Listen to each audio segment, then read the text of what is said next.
A análise econômica do direito se refere comumente à aplicação de métodos econômicos, da microeconomia em especial, a questões jurídicas. Nesse sentido, tendo em vista que o direito é uma perspectiva objetiva, a arte de regular o comportamento humano. A análise econômica do direito é também uma área de conhecimento que estuda a tomada de decisões em um mundo em que os recursos são escassos e as consequências graves. Seria o emprego dos instrumentais teóricos, empíricos e econômicos para expandir a compreensão e o alcance do direito, aperfeiçoando o desenvolvimento, a aplicação e avaliação de normas jurídicas, principalmente com relação às suas consequências. É importante ressaltar que, por conta da superposição dos sistemas jurídicos, políticos e algumas questões afeitas à análise econômica do direito, também são igualmente levantadas pela política econômica, pela ciência política, entre outros. Para melhor exemplificar, podemos destacar dois aspectos diferentes, interligados pela análise econômica do direito, que é a propriedade e o contrato. A propriedade é um direito garantido pela Constituição Federal, que também traz com clareza o bom uso da propriedade e tem a função de promover o estudo da locação, da redução de custos de transações do direito à propriedade, de forma de conceder economicamente garantia desses direitos. Já os contratos são ligados ao conceito socialmente econômico e é utilizado como instrumento de circulação de riqueza e operações econômicas. Tem a função de formalizar operações, apesar de seu conceito não se limitar apenas a essas operações. Esclareceremos mais com exemplos a seguir. Boa tarde, senhor Jimmy Jobs. Como vai? Boa tarde, doutor Luciano Bottini, tudo bem? Tudo jóia. Bom, sua secretária entrou em contato pedindo aí para marcar um horário aí compatível com a agenda do senhor. E ela também me encaminhou um contrato aí da sua propriedade, um contrato, alguns documentos. Como já foi bem em cima da hora aí essa reunião nossa, né? Então não deu para fazer uma análise tão completa, né? Eu vou precisar também da minha equipe para a gente avaliar direito essa situação, porque é uma propriedade, como o senhor tem várias propriedades, e essa é uma de alto valor, né? Uma propriedade de 12 andares em São Paulo. Eu gostaria de saber um pouco mais sobre essa situação.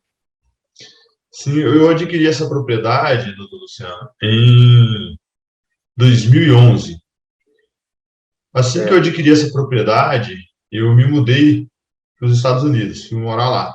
Comprei essa propriedade como investimento, como forma de investimento. E não destinei uma função para essa propriedade. Eu simplesmente comprei, deixei e fui embora para os Estados Unidos.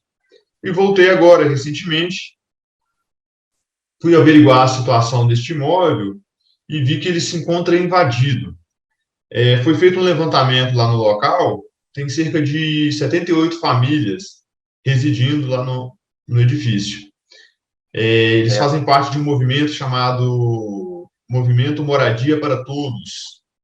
E eles estão lá, né, e busquei o senhor na intenção de encontrar um recurso para essa situação, né, para reaver de volta meu imóvel. Certo.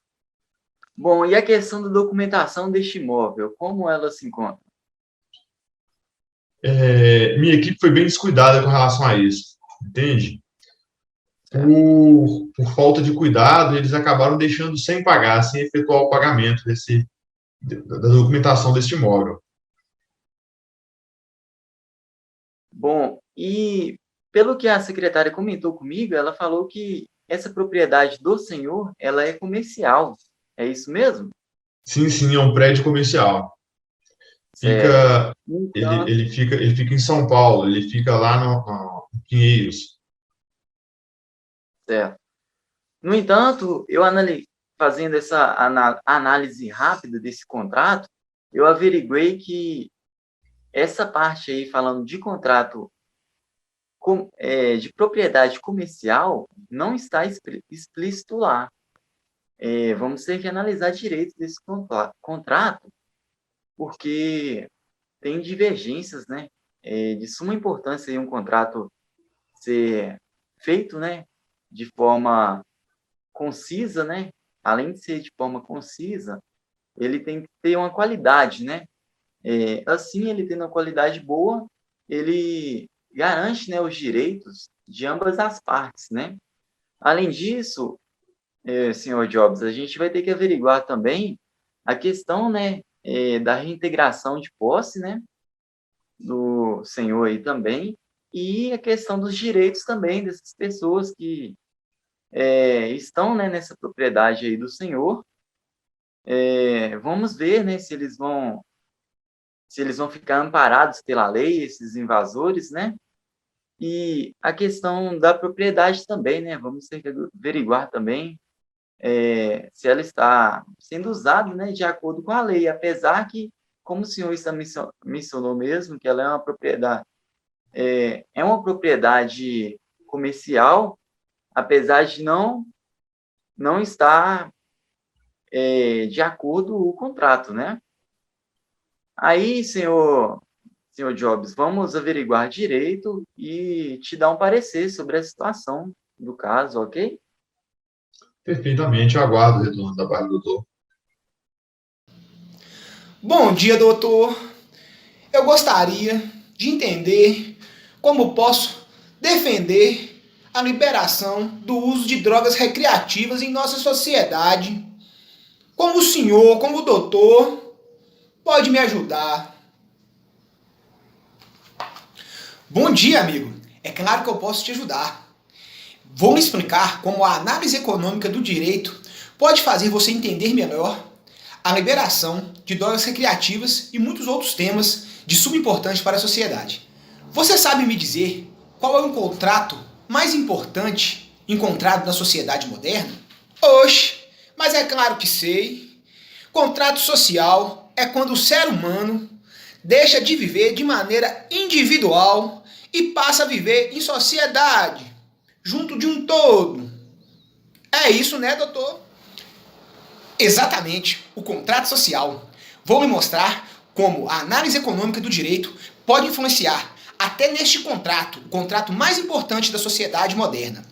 Pois então, meu amigo Rasta, para falar da liberação do uso de drogas recreativas, usarei o exemplo dos Estados Unidos da América, nação capitalista, de grande evolução. Nos Estados Unidos da América, vários estados já liberaram o uso recreativo.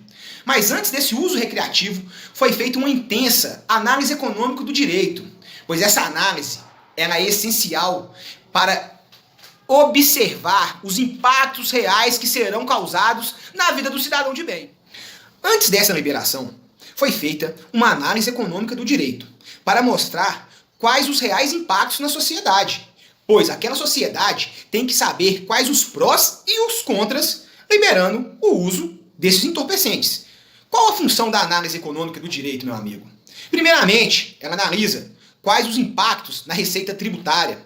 Vai haver geração de renda, geração de empregos, haverá redução nos custos com segurança pública ou nos custos com processos relativos ao uso de droga de maneira recreativa. Independente de ideologia política, é importante você entender que deve ser feita uma análise econômica, pois ela vai interferir de maneira real na vida de pessoas. A sociedade vai ser impactada. Então essa análise deve ser feita antes de qualquer alteração em normas jurídicas. Você está me entendendo? Mas eu estou entendendo, doutor. Essa análise econômica do direito é massa. Continue.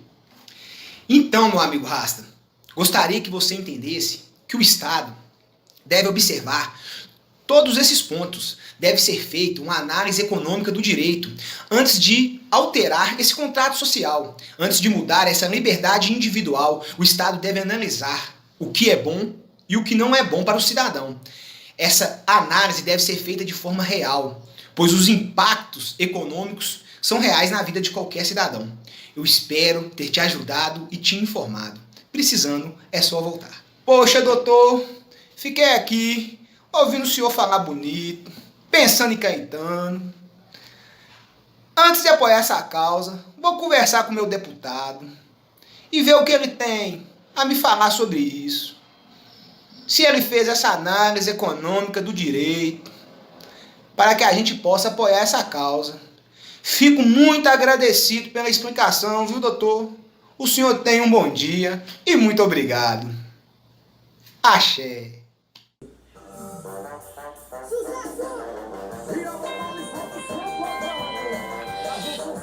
Alô?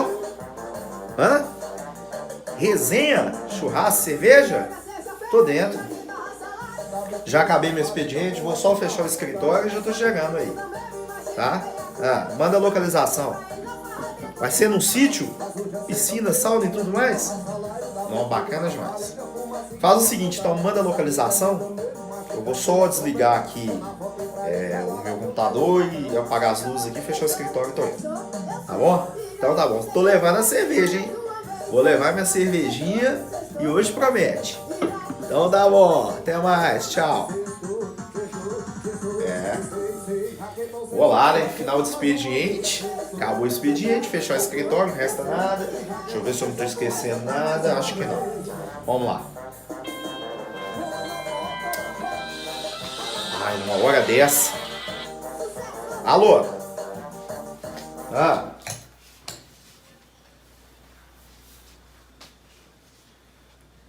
Explicar a situação do seu Jimmy? Pô, eu já tava fechando o escritório. Mas fazer o que, né, pessoal? A vida é assim.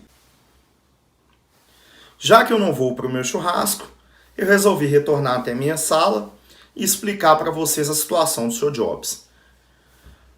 Propriedade.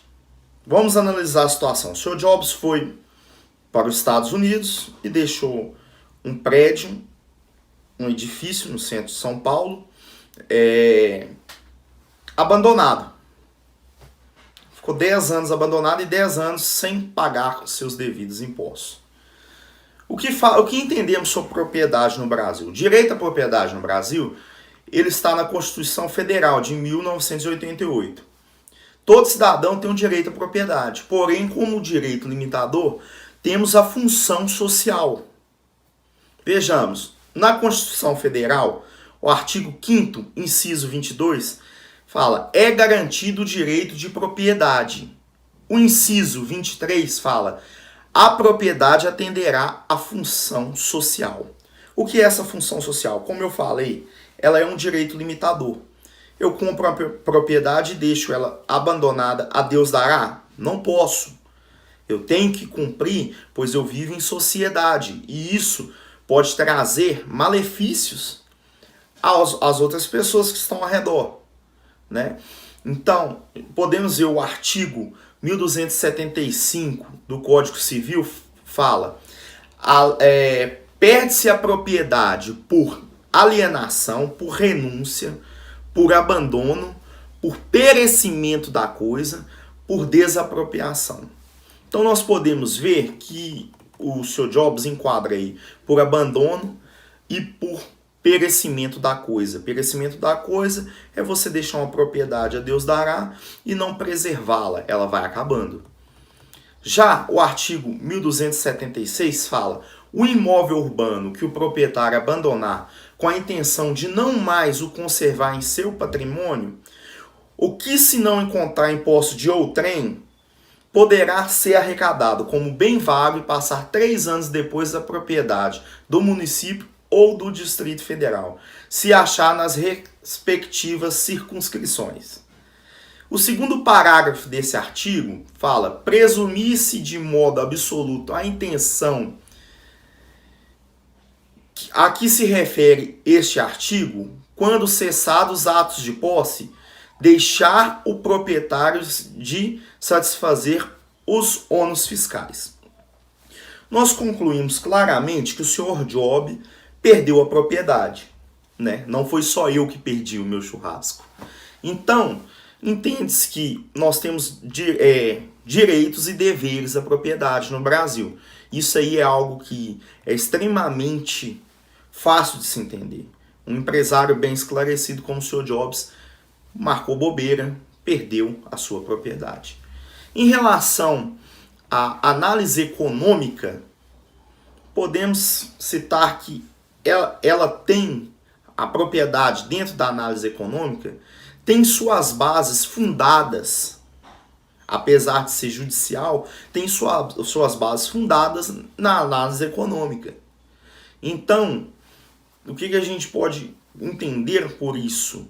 A análise econômica, ela traz uma clareza para poder entendermos as situações do cotidiano dentro de propriedade. Concluímos que, mesmo sendo jurídico, a propriedade anda atrelada à análise econômica do direito. Obrigado a todos, esse é o nosso trabalho. E eu, agora, vou para o meu churrasco. Como vimos nas simulações anteriores, o contrato e a propriedade estão diretamente ligados, tanto à economia quanto ao direito.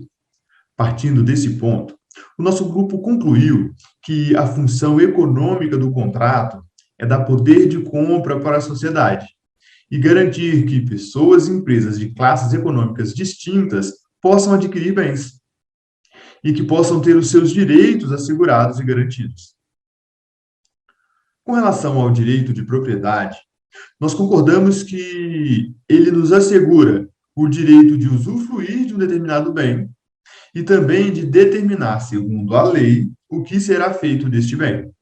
Lembrando que o direito de propriedade não é absoluto e, por isso, nós reconhecemos as limitações de uso. Vale ressaltar que hoje vivemos num país capitalista. A análise econômica do direito é fundamental, tanto quando falamos de contrato, quando falamos em propriedade. Assim sendo, o contrato e o direito de propriedade assumem um papel de alta importância na economia. Oh, Father, tell me, do we get what we deserve? Oh, we get what we deserve. And where down we go, go.